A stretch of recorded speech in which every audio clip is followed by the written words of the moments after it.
पुरुषोत्ताय नमः।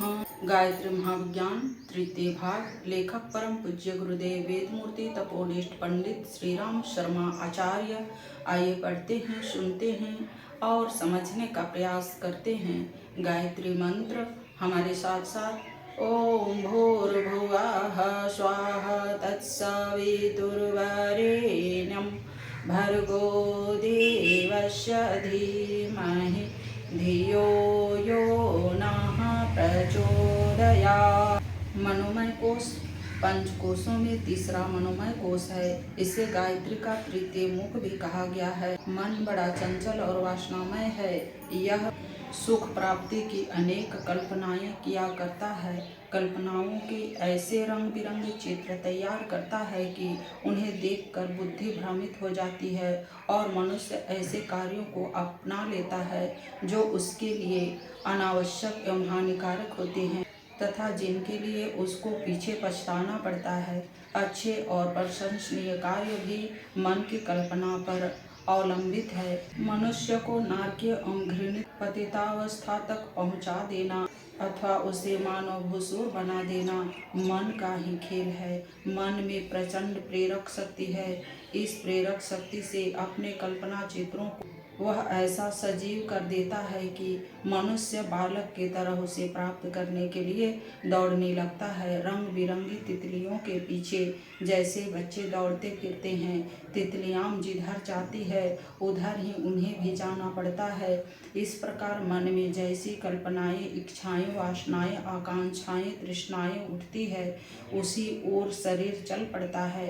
चूँकि सुख की आकांक्षा ही मन के अंतराल में प्रधान रूप से काम करती है, इसलिए वह जिस बात में भी जिस दिशा में सुख प्राप्ति की कल्पना कर सकता है उसी के अनुसार एक सुंदर मनमोहक रंग बिरंगी योजना तैयार कर देता है। मस्तिष्क उसी ओर लपकता है, शरीर उसी दिशा में काम करता है, परंतु साथ ही मन की चंचलता भी प्रसिद्ध है, इसलिए वह नई कल्पनाएं करने में पीछे नहीं रहता। कल की योजना पूरी नहीं हो पाई थी कि उसमें भी एक नई और तैयार हो गई।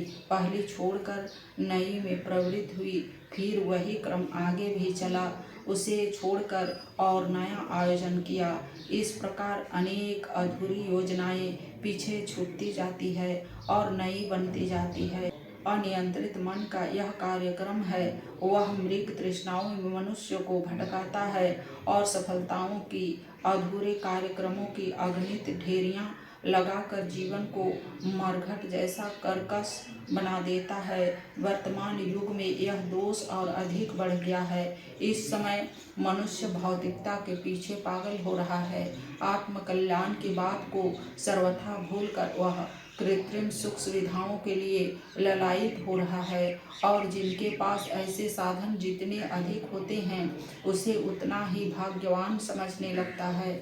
जो संयोगवश अथवा शक्ति के अभाव के कारण उन सुख साधनों से वंचित रह जाते हैं वे अपने को परम अभागा दीनहीन अनुभव करते हैं। उनका मन सदैव घोर उद्विग्न रहता है और अतिरिक्त लालसाओं के कारण भी शांति का अनुभव करने में असमर्थ रहते हैं। गीता में कहा गया है कि मन ही मनुष्य का शत्रु और मन ही मित्र है। बंधन और बोझ का कारण भी यही है। वश में किया हुआ मन अमृत के समान और अनियंत्रित मन को हलाहल विष जैसे अहितकर बताया गया है। कारण यह है कि मन के ऊपर जब कोई नियंत्रण या अनुशासन नहीं होता तो वह सबसे पहले इंद्रिय भोग में सुख खोजने के लिए दौड़ता है।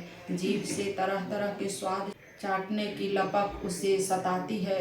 रूप यौवन के क्षेत्र में काम विलोल करने के लिए इंद्र के परिस्तान को कल्पना जगत में ला खड़ा करता है। नृत्य, गीत, वाद, मनोरंजन, सैर सपाटा, मनोहर अदृश्य सुवासित पदार्थों से लुभाते हैं और उनके निकट अधिक से अधिक समय बिताना चाहता है। सर्कस, थिएटर, सिनेमा, क्लब, खेल आदि के मनोरंजन क्रीड़ा स्थल उसे रुचिकर लगते हैं। शरीर को सजाने या आराम देने के लिए बहुमूल्य वस्त्राभूषण, उपचार, मोटर, विमान आदि सवारियां, कोमल पलंग, पंखे आदि की व्यवस्था आवश्यक प्रतीत होती है। इन सब भोगों का भोगने एवं वाहवाही लूटने, अहंकार की पूर्ति करने, बड़े बनने का शौक पूरा करने के लिए अधिक धन की आवश्यकता होती है। उसके लिए अर्थ संग्रह की योजना बनाना मन का प्रधान काम हो जाता है। असंस्कृत छुट्टल मन प्रायः इंद्रिय भोग, अहंकार की तृप्ति और धन संचय के तीन क्षेत्र में ही सुख ढूंढ पाता है। उसके ऊपर कोई अंकुश न होने से वह उचित अनुचित का विचार नहीं करता और जैसे बने वैसे करने की नीति अपनाकर जीवन के गतिविधि को कुमार्गगामी बना देता है। मन की दौड़ स्वच्छंद होने पर बुद्धि का अंकुश भी नहीं रहता। फलस्वरूप एक योजना छोड़ने दूसरी अपनाने में योजना के गुण दोष ढूंढने की बाधा नहीं रहती।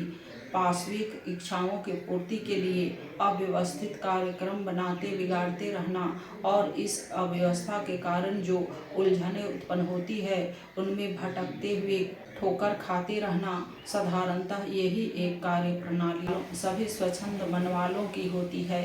इसकी प्रतिक्रिया जीवन भर क्लेश, असफलता, पाप, अनिति, निंदा और दुर्गति होना ही हो सकता है। मन का वश में होने का अर्थ उसका बुद्धि के विवेक के नियंत्रण में होना है। बुद्धि जिस बात में औचित्य अनुभव करे, कल्याण देखे, आत्मा का हित लाभ स्वार्थ समझे, उसके अनुरूप कल्पना करने, योजना बनाने, प्रेरणा देने का काम करने को मन तैयार हो जाए तो समझना चाहिए कि मन वश में हो गया है।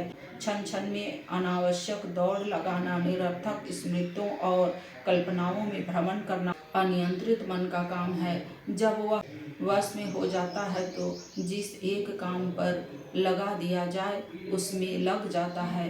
मन की एकाग्रता एवं तन्मयता में इतनी प्रचंड शक्ति है कि उस शक्ति की तुलना संसार की और किसी शक्ति में नहीं हो सकती। जितने भी विद्वान, लेखक, कवि, वैज्ञानिक, अन्वेषक, नेता, महापुरुष अब तक हुए हैं उन्होंने मन की एकाग्रता से ही काम किया है। सूर्य की किरणें चारों ओर बिखरी पड़ी रहती है तो उनका कोई विशेष उपयोग नहीं होता, पर जब अतिशी शीशे द्वारा उन किरणों को एकत्रित कर दिया जाता है तो जरा से स्थान की धूप में अग्नि जल उठती है और उस जलती हुई अग्नि में भयंकर दावानल लग सकता है। जैसे 2 इंच क्षेत्र में फैली हुई धूप का केंद्रीकरण भयंकर दावानल के रूप में प्रकट हो सकता है, वैसे ही मन की बिखरी हुई कल्पना, आकांक्षा और प्रेरणा शक्ति भी जब एक केंद्र बिंदु पर एकाग्र होती है तो उसके फलितार्थों की कल्पना मात्र से आश्चर्य होता है। पातंजलि ऋषि ने योग की परिभाषा करते हुए कहा कि योगश्चित्त वृत्ति निरोध अर्थात चित्त की वृत्तियों का निरोध करना, रोक कर एकाग्र करना ही योग है। योग साधना का विशाल कर्मकांड इसलिए है कि चित्त वृत्तियां एक बिंदु पर केंद्रित होने लगे तथा आत्मा के आदेशानुसार उनकी गतिविधि हो। इस कार्य में सफलता मिलते ही आत्मा अपने पिता परमात्मा में सन्निहित समस्त ऋषि सिद्धियों का स्वामी बन जाता है। वश में किया हुआ मन ऐसा शक्तिशाली अस्त्र है कि उसे जिस ओर भी प्रयुक्त किया जाए उसी ओर आश्चर्यजनक चमत्कार उपस्थित हो जाएंगे। संसार के किसी कार्य में प्रतिभावश विद्या, स्वास्थ्य, भोग, अन्वेषण आदि जो भी वस्तु अभिष्ट होगी वह वशवर्ती मन के प्रयोग से निश्चित ही प्राप्त होकर रहेगी। उसकी प्राप्ति में संसार की कोई शक्ति बाधक नहीं हो सकती। सांसारिक उद्देश्य ही नहीं वरन उससे परमार्थिक आकांक्षाएं भी पूरी होती है। समाधि सुख भी मनोबल का एक चमत्कार है। एकाग्र मन से की हुई उपासना से इष्ट देव का सिंहासन हिल जाता है और उसे गज के लिए गरुड़ को छोड़कर नंगे पैर भागने वाले भगवान की तरह भगाना पड़ता है। अधूरे मन की साधना अधूरी और स्वल्प होने से न्यून फलदायक होती है, परंतु एकाग्र वशवर्ती मन तो वह लाभ क्षण भर में प्राप्त कर लेता है जो योगी लोग को जन्म जन्मांतरों की तपस्या से मिलता है। सदन कमाई, गणिका, गिद्ध, अजामिल आदि असंख्य पापी जो जीवन भर दुष्कर्म करते रहे क्षण भर के आर्तनाद से तर गए। Mesmerism, hypnotism person, magnetism, mental therapy, occult science, mental healing, spiritualism आदि के चमत्कारों के पश्चात देशों में धूम है। तंत्र क्रिया, मंत्र शक्ति, प्राण विनिमय, सवारी विद्या, छाया पुरुष, पिशाच, सिद्धि, सौ साधन, दृष्टिबंधन, अभिचार, धात चौकी, सर्प, कीलन, जादू आदि चमत्कारी शक्तियों से भारतवासी भी चिर परिचित हैं। यह सब खेल खिलौने एकाग्र मन की प्रचंड संकल्प शक्ति के छोटे छोटे मनोविनोद मात्र है। संकल्प की पूर्ण शक्ति से हमारे पूजनीय पूर्वज परिचित थे, जिन्होंने अपने महान आध्यात्मिक गुणों के कारण समस्त भूमंडल में एक चक्रवर्ती साम्राज्य स्थापित किया था और जिन्होंने सद्गुरु कहकर सर्वत्र पूजा जाता था। उसकी संकल्प शक्ति ने भूलोक, स्वर्गलोक, पाताल लोक को पड़ोसी मोहल्लों की तरह संबंध कर लिया था। उस शक्ति के थोड़े थोड़े भौतिक चमत्कारों को लेकर अनेकों व्यक्तियों ने रावण जैसे उछल कूद मचाई थी, परंतु अधिकांश योगियों ने मन की एकाग्रता से उत्पन्न होने वाली प्रचंड शक्ति को पर कल्याण में लगाया था। अर्जुन को पता था कि मन को वश में करने से ऐसी अद्भुत सिद्धियां मिल सकती है, इसलिए उसने गीता में भगवान कृष्ण से पूछा, हे अजयूत, मन को वश में करने की विधि मुझे बताइए, क्योंकि वह वायु को वश में करने के समान कठिन है। महत्वपूर्ण वस्तुओं की प्राप्ति संभवतः कठिन होती है। वश में किया हुआ मन भूलोक का कल्प वृक्ष है। ऐसे महान पदार्थ को प्राप्त करना कठिन होना भी चाहिए। अर्जुन ने ठीक कहा है कि मन को वश में करना वायु को वश में करने के समान कठिन है। वायु को तो यंत्रों द्वारा किसी डिब्बे में बंद भी किया जा सकता है, पर मन को वश में करने का तो कोई यंत्र भी नहीं है। भगवान कृष्ण ने अर्जुन को दो उपाय मन को वश में करने के बताए। पहला अभ्यास और दूसरा वैराग्य। अभ्यास का अर्थ है वे योग साधनाएं जो मन को रोकती है। वैराग्य का अर्थ है व्यवहारिक जीवन को संयमशील और व्यवस्थित बनाना। विषय विकार, आलस्य, प्रमाद, दुर्व्यसन, दुराचार, लोलुपता, समय का दुरुपयोग, कार्यक्रम की अव्यवस्था आदि कारणों से सांसारिक अधोगति होती है और लोभ, क्रोध, तृष्णा आदि से मानसिक अधःपतन होता है। शारीरिक, मानसिक और सामाजिक बुराइयों से बचते हुए सदा सरल, आदर्शवादी, शांतिमय जीवन बिताने की कला वैराग्य कहलाती है।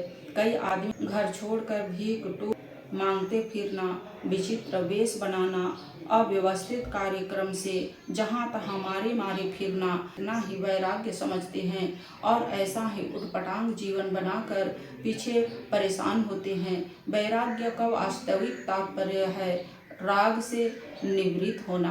बुरी भावनाओं को, आदतों से बचने का अभ्यास करने के लिए ऐसे वातावरण में रहना पड़ता है जहां उनसे बचने का अवसर हो। तैरने के लिए पानी का होना आवश्यक है। तैरने का प्रयोजन ही यह है कि पानी में डूबने के खतरे से बचने की योग्यता मिल जाए। पानी से दूर रहकर तैरना नहीं आ सकता। इसी प्रकार राग द्वेष जहाँ उत्पन्न होता है उस क्षेत्र में रहकर उन बुराइयों पर विजय प्राप्त करना ही वैराग्य की सफलता है। कोई व्यक्ति जंगल में एकांतवासी रहे तो नहीं कहा जा सकता कि वैराग्य हो गया, क्योंकि जंगल में वैराग्य की अपेक्षा ही नहीं होती जब तक परीक्षा द्वारा यह नहीं जान लिया गया कि हमने राग उत्पन्न करने वाले अवसर होते हुए भी उस पर विजय प्राप्त कर ली। तब तक यह नहीं समझना चाहिए कि कोई एकांतवासी वस्तुतः वैरागी ही है। प्रलोभन को जीतना ही वैराग्य है और यह विजय वहीं हो सकता है जहाँ वे बुराइयां मौजूद हो। इसलिए गृहस्थ में सांसारिक जीवन में सुव्यवस्थित रहकर रोगों पर विजय प्राप्त करने को वैराग्य कहना चाहिए। अभ्यास के लिए योग शास्त्रों में ऐसी कितनी ही साधनाएं का वर्णन है जिनके द्वारा मन की चंचलता, धूड़ दौड़ विजय लोलुपता और स्नायु प्रकृति को रोककर ऐसे रितम भरा बुद्धि के अंतरात्मा के अधीन किया जा सकता है। इन साधनाओं को मनोमय योग कहते हैं। मनोमय के अंतर्गत पहला ध्यान, दूसरा त्राटक, तीसरा जप, चौथा तन्मयता साधन। यह 4 साधन प्रधान रूप से आते हैं। इन चारों का मनोमय कोश की साधना में बहुत महत्वपूर्ण स्थान है। आज की वीडियो में इतना ही। अगले वीडियो में ध्यान के बारे में पढ़ेंगे और समझेंगे। लाइक, सब्सक्राइब और शेयर करें। धन्यवाद। ओम शांति।